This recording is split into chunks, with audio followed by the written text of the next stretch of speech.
नमस्कार दोस्तों, आज मैं आपके सामने एक छोटा सा टॉपिक लेके आया हूँ। वो है याद करने के तरीके। कैसे याद किया जाए। आप लोगों की सबसे बड़ी समस्या है कि हम सर पढ़ते रोजाना है लेकिन हमारे को याद बिल्कुल नहीं होता, और क्यों याद नहीं होता वो भी मैं बताता हूँ।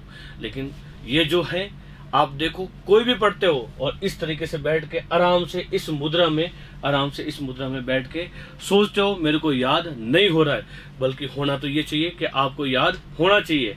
और इसके लिए एक छोटा सा एग्जांपल है। आप अपनी मनपसंद की एक पिक्चर देखो, मूवी देखो, उसको बार बार देखते हो।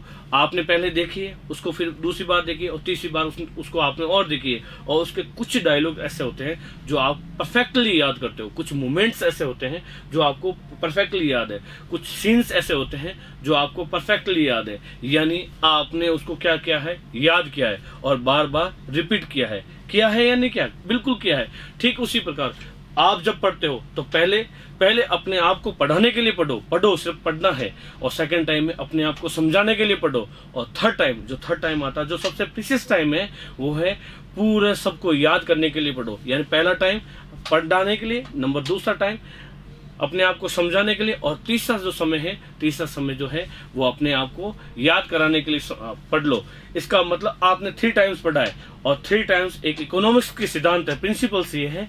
वो ये कहता है कि अगर आप पहली बार पढ़ते हो तो आपको 50% याद होता है, और उसके बाद दूसरी बार पढ़ते हो तो आपको 20% याद होगा, और तीसरी बार पढ़ते हो तब आपको और 20% याद होगा। इट मीन्स आपको 90% याद है, और 10% जो होता है वो आपकी खुद की पर्सनल एबिलिटी है, आप उसको कैसे गेन करते हैं। और भी सुनो, याद करने में आपको और क्या आसानी देता है, या कौन सा उपाय करना चाहिए। आप जब याद करते हो तो एक बार पढ़ोगे, आप जब पहली बार पढ़ोगे तो आपको ऐसा लगेगा ये है क्या, लेकिन दूसरी बार में जब आप पढ़ोगे तो ये बोलोगे इसको मैं जानता हूँ, और तीसरी बार पढ़ोगे बोलोगे ये तो मेरी जान पहचान का ही है।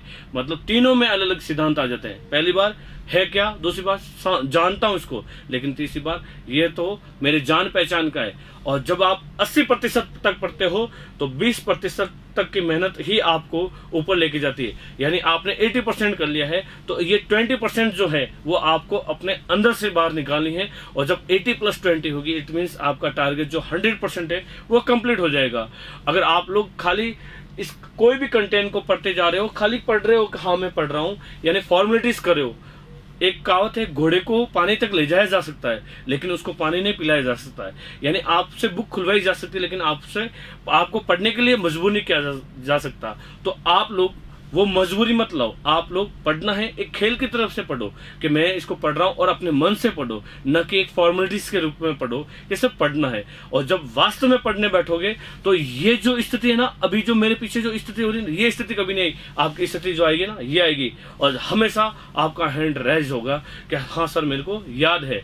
और दूसरी बात, पढ़ना इतना है कि आप जब तक पढ़ सकते हो। आप मान लो आपका माइंड 10 बजे तक काम करता है नाइट में, और आप उसको सफर करवा रहे हो 11 से 12 बजे तक, इट मीन्स आपको वो कुछ याद नहीं हो रहा। यानी पढ़ना इतना ही है जहां तक आपके माइंड में आ रहा है। और दूसरी बात, दिखावटी भी मत पढ़ो कि बस मैं पढ़ रहा हूं।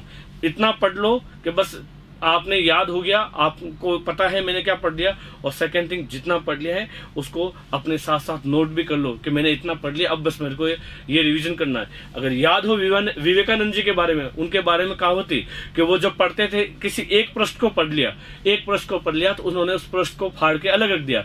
उनके सहपाठी ने पूछा ऐसा क्यों कर रहे हो आप स्वामी जी, तो उन्होंने कहा बस मुझे अब पढ़ने की जरूरत नहीं है। तो वास्तविकता में क्या है, एकाग्र चित्ता जो होती है वो सबसे बड़ा याद करने का मंत्र होता है। और इस एकाग्र चित्ता के साथ आप पढ़ो तो हमेशा आप सफलता को प्राप्त करेंगे।